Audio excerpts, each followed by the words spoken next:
Bom, a gente está aqui hoje com o Gustavo, ele é diretor de operações da Cadastro. Tudo bem, Gustavo? Tudo bom? Tranquilo, cara? Como é que tá? E a gente veio aqui ter uma conversa para jogar um papo fora. Cara, quantos anos tem a Cadastro? 16 aninhos, feitos em fevereiro. Já é uma debutante já. Cara, dizem que 16 anos é pouco tempo se a gente pensar nas empresas, né, tradicionais, empresas centenárias, mas na verdade que 16 anos, para quem trabalha com internet, que nem a gente, já é um No baita mercado, tempo. claro, Né? no mercado que nem hoje ainda, né? Que tipo, tudo acontece e daqui a 3 dias já deixa de acontecer. Né, esse negócio tá sempre se virando de cabeça para baixo, né? Então 16 anos já é uma certa idade. E da onde veio o ímpeto assim, de trabalhar com internet e tal? O que tu fazia antes da Cadastro para chegar nisso? Cara, não foi a primeira coisa que a gente começou. Eu, na verdade, eu fiz meu primeiro trabalho, foi um estágio no Banco do Brasil, né? Porque eu sou formado em administração, e acabei fazendo esse estágiozinho. E depois eu trabalhei 3 anos com consultoria de empresa, com franquias, consultoria em franquias, né? Que tem tudo a ver com administração. Mas tudo isso, paralelo a essas duas experiências prévias, eu já estava brincando com o computador. Eu e meu irmão, né, que somos sócios, o Thiago, na verdade, é o fundador e criador da Cadastra. Eu entrei nesse barco junto com ele. Mas a gente já estava brincando com o computador em casa, já estava experimentando, né? O Thiago é programador, desenvolvedor, ou foi, né? Programador, desenvolvedor, já estava brincando de montar site, monta isso, e joga site no ar, tinha um site para cada coisa. Outra coisa, porque anos 2000 era outra criação de site. Exatamente, né? Na verdade, 96 que a gente começou a fuçar com essas coisas, né, cara? Tem muita gente que não era nem nascida. Né? E a gente acabou mexendo também, é um negócio que sempre nos atraiu muito, o negócio de computador, o que essas maquininhas conseguem fazer, o que elas fazem, o que dá para trazer e criar e produzir com essas máquinas. Sim. E isso nos chamou a atenção e a gente começou a fuçar com isso. E aí, claro, começou com essa história de fazer site, brincar com o site, mas a Cadastro, na verdade, acabou entrando por um outro caminho dentro dessa história do digital, da internet. Legal. E, assim, vocês viveram, sei lá, N revoluções ao longo da... Algumas. Como é que vocês conseguiram ir se adaptando? Porque muita gente nessas revoluções foi bailando e foi ficando pra trás. Não conseguiu se adaptar. E gente grande, assim, né? Gigantes. Hoje em dia a gente vê gente patinando também. E como é que vocês estão prontos, assim, pra receber esses próximos passos? Que vocês já passaram por coisas e estão passando por cada vez mais mudanças. Assim, o que a gente enxerga hoje é que, na verdade, claro, fruto do nosso trabalho, do nosso momento, que a gente está num caminho que a gente vê muito, muito interessante. A gente está, acho que a gente é um tipo de agência digital. Nós nos posicionamos como uma agência digital full service de performance. E isso para um mercado da maneira que ele está se encaminhando, né? A visão hoje dos CMOs, das marcas, das grandes empresas, porque a gente está enxergando de necessidade cada vez mais de tu entender o que tu está fazendo com o teu investimento de marketing, de tu mensurar, de tu entender o que está acontecendo com esse dinheiro, para onde é que ele está indo, que tipo de resultado ele está trazendo pro resultado final da empresa. A gente está numa posição muito interessante, porque nós somos, e aí pegando esse gancho da tua pergunta, nós já nascemos como um bicho muito diferente da maioria das agências digitais que nós temos no mercado hoje. A gente não nasceu produtora de sites, apesar de ter falado que a gente começou brincando com site. A gente começou brincando com site, a gente tinha uma empresa, na verdade, que chamava Site Media, e aí em 2000 nós abrimos a Cadastra. E a Cadastra, ela realmente já entrou nesse caminho diferente, que foi o caminho do cadastramento do seu site em ferramentas de busca, ou seja, já pensando no que seria hoje o SEO e mais ali na frente o link patrocinado. Numa época que era um conhecimento que não era que não existia. geral, assim, não, a gente criou a nossa própria metodologia, nosso próprio conhecimento, que não existia nada, existiam algumas iniciativas realmente fora do Brasil, mas no Brasil não existia nada, nós somos pioneiros nessa área. Né? E por entrarmos escolhermos esse caminho dentro do digital, o de fazer marketing digital e não de produzir sites ou sistemas ou ferramentas, nós somos produtora, a gente já entrou num caminho de sermos uma agência de geração de resultado, de marketing, de campanha, enfim. E hoje, por ter esse histórico, por ter esse DNA, né, nós estamos hoje num momento muito interessante, porque hoje a gente tem, obviamente, todo um histórico, uma experiência com ferramentas de performance, com canais de performance, com mídias de performance, somado a outras coisas do digital que a gente trouxe para dentro de casa, né, a parte criativa, a parte de planejamento de comunicação, a parte de social, de conteúdo. Já somos muito fortes em analytics desde o começo também, porque obviamente analytics é amarrado com a questão de mensuração de resultado. Com a combinação de tudo isso, hoje a gente, digamos assim, nós temos uma proposta de comunicação digital, de marketing digital digamos assim, completa, 360, mas com esse DNA, com esse viés muito do resultado, da mensuração e da performance. Sim. Então isso nos coloca, digamos assim, dentro desses bichos e agências digitais que existem no mercado, a gente, digamos assim, a gente está numa posição muito, muito bacana. Privilegiado. A gente tem visto esse feedback não só de clientes, mas obviamente, de outras pessoas do mercado, de profissionais, de que esse parece ser realmente um modelo de agência e de parceiro que muitas empresas estão procurando. Sim, né? Por N razões, né? Sim. E assim, tem um grande problema hoje em dia que é o pessoal da publicidade mais antiga e tal, eles não conseguem enxergar o digital, as agências digitais como parceiras. Eles enxergam muito, eu acho, como competição. Vocês sentem isso? Vocês sentem esse problema? Ou as grandes agências de publicidade nativa, assim, eles vêm procurar vocês para bolar estratégias juntos e para entender como que eles não conseguem se colocar no digital da forma tão efetiva quanto vocês conseguem? Eles conseguem procurar vocês para fazer isso? Assim, tem casos e casos, óbvio, né? Óbvio que tem casos e casos. A gente tem vários clientes aqui na casa, nos quais a gente tem esse trabalho em 4 mãos, onde o cliente tem uma agência tradicional de comunicação, uma agência off, digamos assim, e nós, né, sentamos na mesa, criamos junto, planejamos juntos, eles com a parte até onde vai o tradicional, o off, nós onde vamos com a parte digital. Mas é claro que em certos momentos, e isso depende muito do cliente também, de saber separar e dividir e criar e dar as responsabilidades muito claramente para até aqui vai essa agência, até aqui vai a outra. Tem casos que tu tem mais de uma digital, assim como tem clientes que tem mais de uma off também, né? E claro que trabalhar com esse monte de fornecedores não é um desafio simples, né?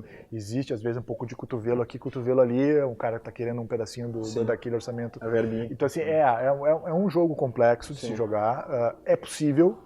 Eu vejo, a minha opinião pessoal, que depende muito do cliente, o cliente tem que é o cara que vai facilitar isso ou não, né? Se ele der muita liberdade, as agências vão se cotovelar. Então assim, o jogo fica muito na mão do cliente. E a gente tem algumas experiências muito boas aqui, algumas um pouco mais difíceis, mas é possível.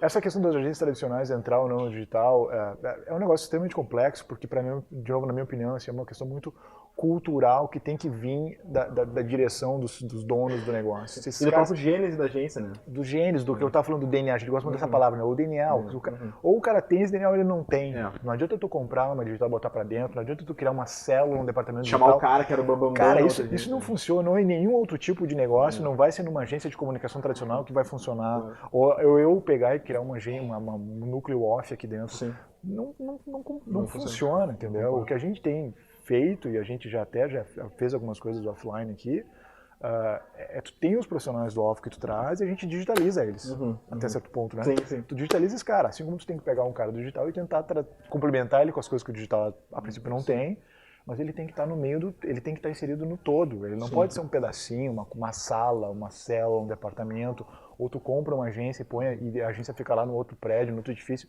e agora eu sou uma agência que eu tenho as duas coisas. Desculpa, amigão, mas tu tá contando uma história só pra ti mesmo, né? Ninguém é o cara sozinho, assim, né? Ainda mais quando é uma empresa. Tu tem que viver aquilo, tem que estar no sangue, tem que estar no dia a dia, tem que estar na cultura, tem que estar na linguagem, no vocabulário, tu tem que respirar aquilo. Sim. E uma coisa não exclui a outra, essa é uma outra coisa importante. Mas então assim, eu vou deixar de ser off para poder me digitalizar. Não, tu não vai, não precisa. Eles não são excludentes. Assim como a gente já está fazendo um off aqui ou ali, a gente tem profissionais que vieram do off, a gente não deixou de ser menos digital, bem pelo contrário.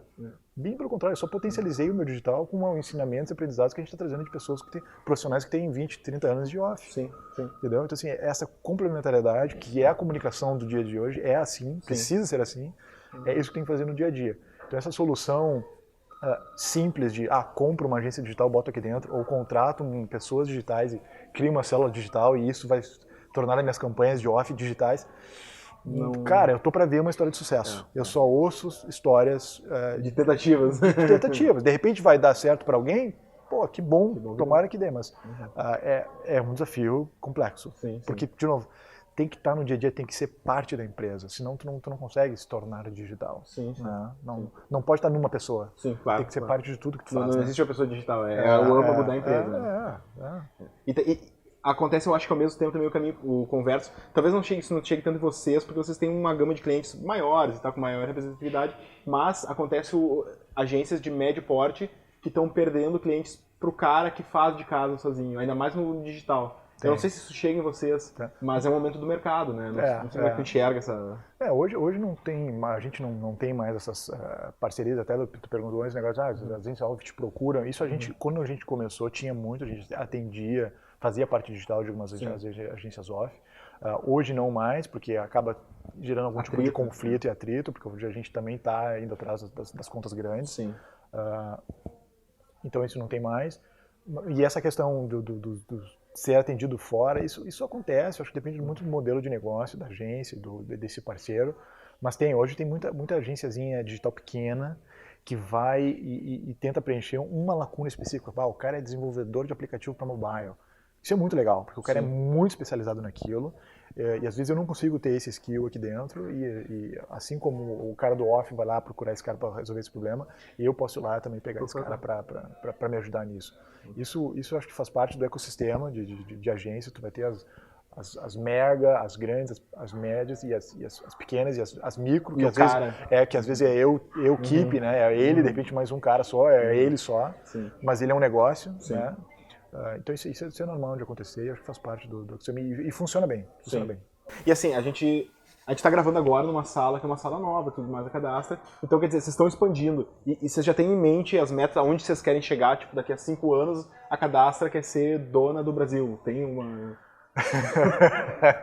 Não, acho que não chega tanto. Mas assim, a gente está crescendo, mas assim, a nossa ideia é crescer. Hoje a gente acho que está num porte bacana, né? A gente tem um escritório bacana aqui em Porto Alegre, um espaço ótimo, que tá sobrando um pouco de espaço hoje aqui, então a gente tem espaço para crescer bastante se a gente quiser, se a gente precisar. Mas acho que tamanho de porte físico, de estrutura e de equipe, a gente está num lugar bacana. A gente não tem essa necessidade ou esse desejo de ter, eu quero ter 3.000 funcionários ou nem 300 funcionários. Né? Hoje nós estamos em torno de 160 e acho que é uma equipe que está super redonda. A gente consegue atender mais alguns clientes. A gente não é uma agência que quer ter 50 clientes. Essa é outra coisa interessante. A gente quer ter mais alguns clientes, a gente quer crescer estrategicamente como um parceiro estratégico dentro dos clientes que a gente tem na casa. Então hoje o nosso foco está muito voltado, claro, para trazer mais alguns clientes pontuais aqui para dentro, porque acho que a gente tem espaço para atender mais com a equipe que a gente tem, e obviamente crescer o faturamento da agência, obviamente, o resultado da agência, mas também crescer muito dentro dos clientes que a gente tem. A gente tem clientes onde a gente já tem uma posição muito bacana, uma posição estratégica, de parceiro estratégico mesmo, mas a gente ainda tem algumas oportunidades dentro de casa para crescer com esses caras, porque como a gente veio de um histórico de ser uma agência pequena, que começou com os próprios pés, né? A gente nunca teve investimento de ninguém, nunca tivemos investimento de banco, de nada, foi só dinheiro da agência reinvestindo na própria agência. A gente começou pequenininho e hoje a gente tem um porte bacana. E quando a gente começou, por ser uma agência só de search, só do SEO do link patrocinado, a gente era visto, e a gente era realmente uma agência muito operacional. A gente fazia aquela parte operacional. E naquela época, lá atrás, isso ainda era visto como uma coisa não tão importante, não tão estratégica nas empresas. Hoje, o search, o social, a criação, o digital, ele é estratégico. Né? Ele é absolutamente estratégico para a comunicação de qualquer empresa. Então a gente vê essa oportunidade de nós, como agência digital, nos tornarmos realmente um parceiro, se não o parceiro mais importante e principal, sermos sim um dos parceiros mais importantes e estratégicos dentro de uma empresa, dentro de uma marca. Então é esse espaço que a gente está... É um crescimento diferenciado, né? É um crescimento estratégico, não necessariamente de porte. É claro que ele está vinculado, esse crescimento estratégico está vinculado a um crescimento de faturamento do negócio, mas o caminho é esse, ele é muito mais estratégico, de crescer no nosso papel e, claro, e crescer em serviços. Um cara que eu estou atendendo num serviço aqui, estou fazendo o SEO e o link patrocinado desse cara, eu estou fazendo a mídia programática dele, eu quero fazer o social media dele. Eu quero fazer o e-mail marketing desse cara. Eu quero trabalhar o planejamento de comunicação do ano inteiro do cara, não quero pensar só em campanha. Então, assim, eu quero crescer nesse sentido. Esse é o nosso... Esse é o nosso principal caminho hoje. Legal.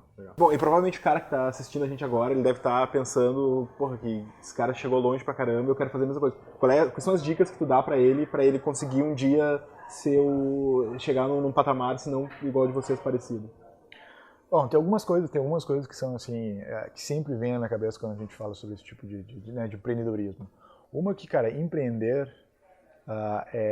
tem aquela máxima e aquele clichê do correr riscos, né? Tu tem que estar disposto a correr alguns riscos. E muitas das vezes tu não vai ter muita certeza do que tu está fazendo. Tu tem que estar disposto a isso.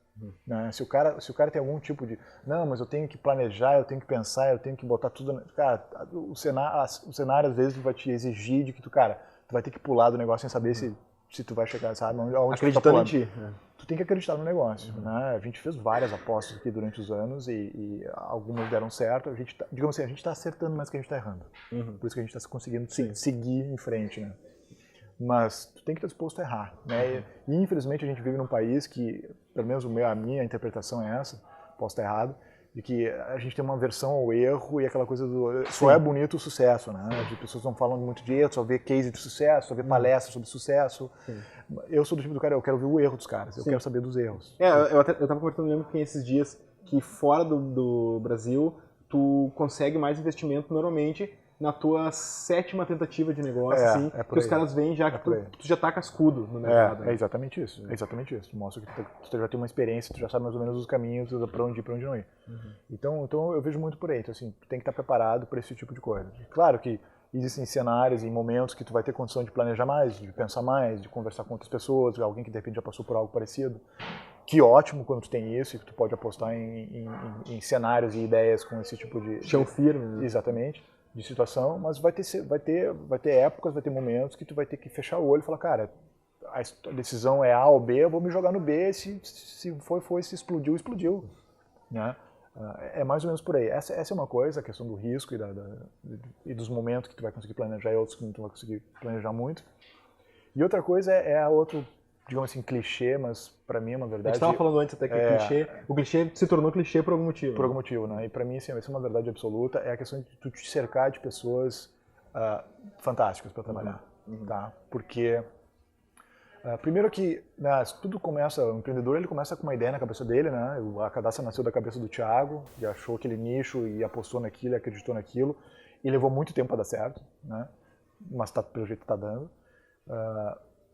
E assim, o Thiago é bom numa coisa, eu sou bom numa coisa, a gente tem complementaridades. Eu tenho o Tomás, que é nosso outro sócio, que é bom em outras coisas. A gente, obviamente, tem uma linha comum que rege nós três dentro de um caminho, dentro de valores e crenças que a gente acha saudável para um negócio, uma cultura de uma empresa, mas a gente tem skills, somos complementares em áreas existem áreas que nós somos muito diferentes uns dos outros.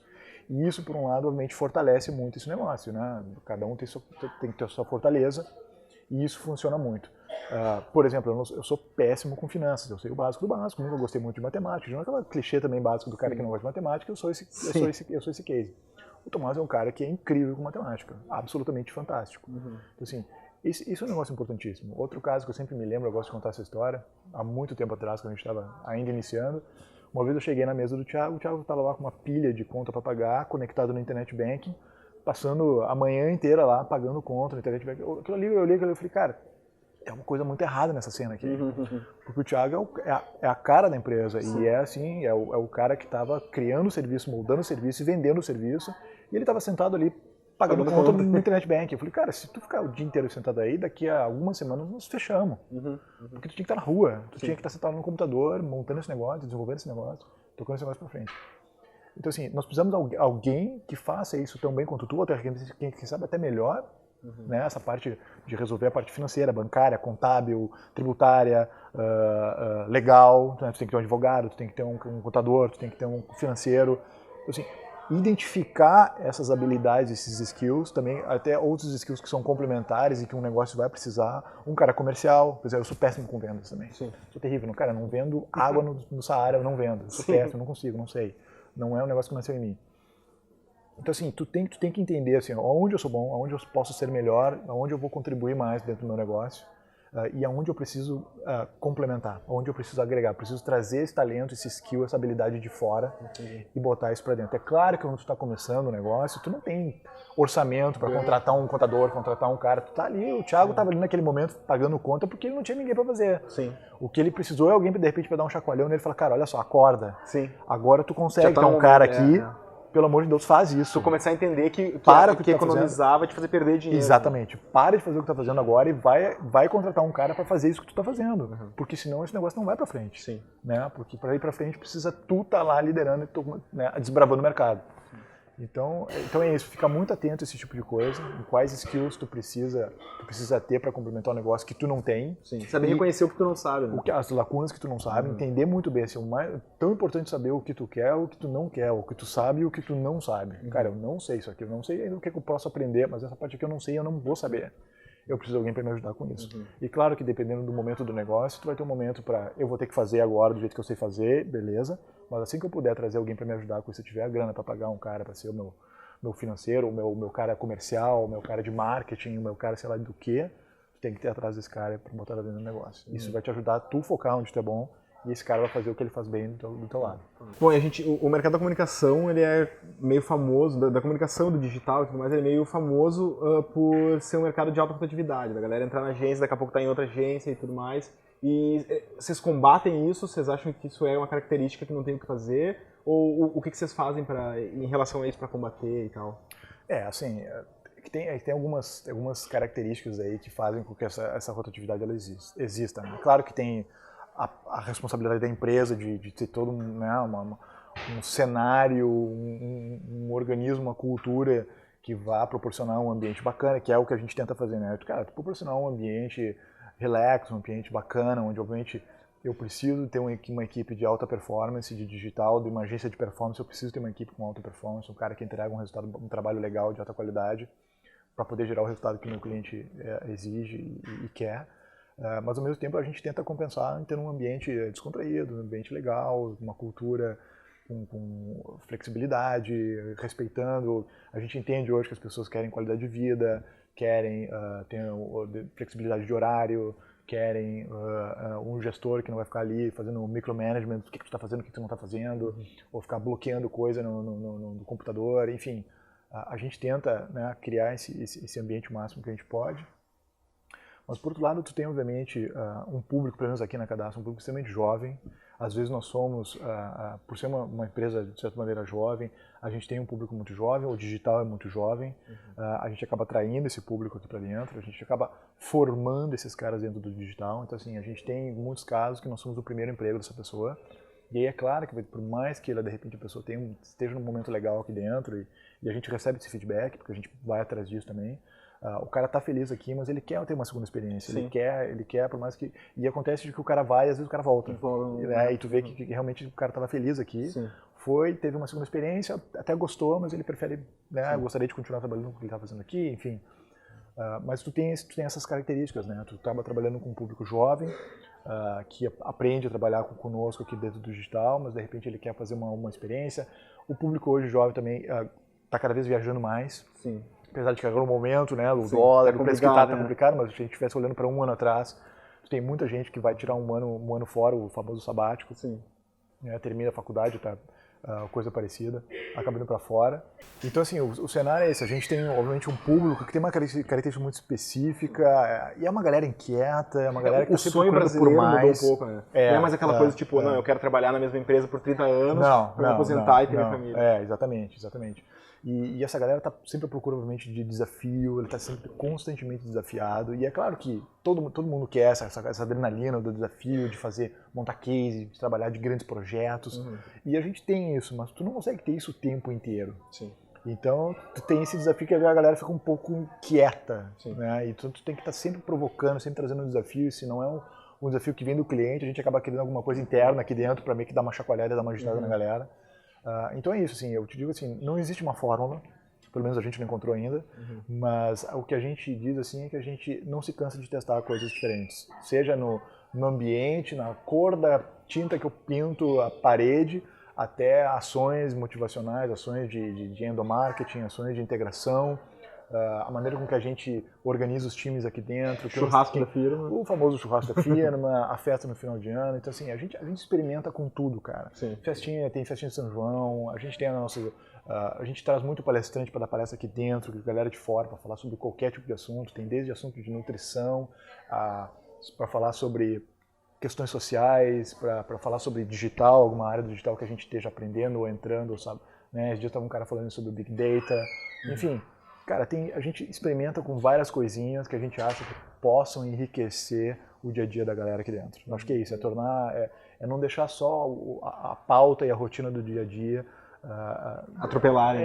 Atropelar o cara e o cara achar que entra aqui, trabalha, vai para casa e nada aconteceu. Sim. A gente está sempre tirando eles da zona de conforto, seja de uma maneira ou de outra. Bom, e a galera que trabalha com isso acaba passando por coisas boas, coisas ruins, e eu queria saber, na Cadastra, qual foi o ponto alto e o ponto baixo, assim, que tu considera que vocês viveram na história? Bom, um dos pontos altos que a gente teve não muito tempo atrás foi a mudança de escritório, né, que foi uma coisa que mudou muito a dinâmica do nosso dia a dia. Por quê?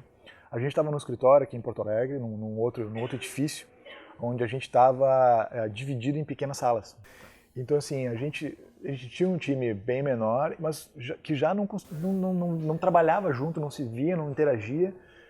E aí eu comentei isso com o Thiago, com o Tomás, com meus sócios. Falei, cara, acho que está na hora da gente pensar, a gente já tem um número suficiente para pensar num ambiente maior e quem sabe um ambiente que seja um ambiente só, né? Uma sala com um vão aberto. Eu já pensei na hora, né? Vamos pensar, considerar um vão aberto, onde todo mundo mais ou menos consegue se enxergar, se veja, sabe onde está cada um. E a gente começou a procurar, e aí a gente teve sorte de encontrar esse lugar aqui, onde a gente está hoje, que tem um espaço sensacional. E aí encontramos esse lugar, fizemos a mudança, e cara, faz toda a diferença no nosso dia a dia esse ambiente aqui. Isso para quem viveu essa mudança, então, claro, para quem chega hoje aqui, trabalha aqui, não teve a experiência prévia, não tem a menor noção. Mas para quem estava lá e subia de andar para andar, tu sabe que de vez em quando o cara não vai levantar da cadeira, subir um andar, descer um andar para falar com outra pessoa. Ele vai mandar mensagem por Skype, vai ligar, vai fazer sei lá o quê, não vai sentar. E cara, por mais que tenha tecnologia e ferramenta, o cara a cara, o olho no olho, para mim, desculpa, mas para mim é imbatível. Tá? É completamente imbatível. Então isso faz muita diferença hoje pra gente. Esse ambiente aqui nos ajuda bastante. Então esse é um momento que me chamou muita atenção e mudou, acho que a característica do nosso dia a dia para sempre, né? O ambiente físico que a gente tem hoje aqui. E é, digamos assim, uma história de insucesso não é uma história da Cadastra, é uma história de empreendimento meu, do Thiago e do Tomás. Alguns anos atrás a gente resolveu abrir um site, um negócio paralelo à Cadastra, né? E obviamente montamos o negócio, montamos o site. Isso tudo paralelo ao dia a dia, à pauta e à rotina de Cadastra, que já estava num momento extremamente puxado, né, movimentado, exigente, né. Achamos um outro sócio para tocar o dia a dia mesmo daquela operação, mas como aquela operação acabava exigindo muito, necessitava muito do nosso conhecimento em marketing digital, exatamente a gente montou aquilo baseado no fato de que nós saberíamos como fazer aquilo ali melhor do que muita gente que não consegue, porque a gente viu que existia realmente negócios similares a esse, mas os caras não entendiam de marketing digital, por isso eles não conseguiam entregar um resultado legal. A gente entende de marketing digital, a gente faz o negócio dos caras. Só que o nosso erro de leitura foi aqui que, apesar de nós sermos muito bons em marketing digital, a gente não entendia tão bem daquele negócio do cara. E precisaria entender bem daquele tipo de negócio para poder realmente entregar o resultado. E esse nosso sócio também não tinha esse conhecimento, era um cara de negócio, mas não tinha também uma experiência prévia naquele segmento. E o que acabou acontecendo? A gente não conseguiu dedicar 100% e se aprofundar, estudar, entender aquilo para entregar o resultado. E também a gente começou a faltar na Cadastra. E o que aconteceu, se tu olhar ali no nosso histórico de crescimento dos últimos 5 anos, tem um ano que ele está um pouco, apesar de ter sido um ano ainda bom, ele é o ano que ele é o menos é o que tem o menor resultado, é o menos bom, né? É um belo péssimo português. É o menos bom de todos desses últimos 5 anos. E olhando hoje para trás, a gente tem total consciência de que o que acabou acontecendo, a gente dedicou muito tempo para aquele negócio, para botar esse negócio de pé e depois para fechar ele, porque nós acabamos, né, fechando esse negócio. E a gente acabou se ausentando da Cadastra também, porque bem ou mal, por mais que a gente não tenha colocado o tempo suficiente lá, a gente colocou algum tempo lá. Sim. Colocou com certeza muito tempo lá. Com certeza. Então assim, não foi só um prejuízo financeiro, porque obviamente teve um prejuízo financeiro, mas teve um prejuízo financeiro também indireto na Cadastra, porque a gente, estando ausente da Cadastra, a gente deixou de fazer a Cadastra crescer um pouco mais, para poder ter crescido naquele ano. A gente volta para o lance de correr riscos, né? De novo, mas era uma aposta, a gente sentiu né, o cheiro de uma oportunidade ali, de uma ideia, e a gente achou que tinha condições de fazer, apostamos, não deu certo, é aquela coisa. Cara, não tem vaidade, não tem nenhum, cara, erramos, fecha, desliga, fecha a caixinha, guarda, muito obrigado, tchau, uma história para contar. Sim, verdade. Né? Valeu a pena. Então tá, Gustavo. Cara, obrigado. Obrigado pelo papo, viu? Estou à disposição. Muito legal ouvir aí. A gente vai conversar com mais pessoas, espero que elas tenham histórias tão legais pra contar que como isso. tu. Eu que agradeço. E, bom, se o pessoal quiser acompanhar as outras histórias ali na tua, se inscrevam aqui no canal e fiquem ligados que daqui a pouco vai ter mais vídeo com histórias muito legais pra vocês.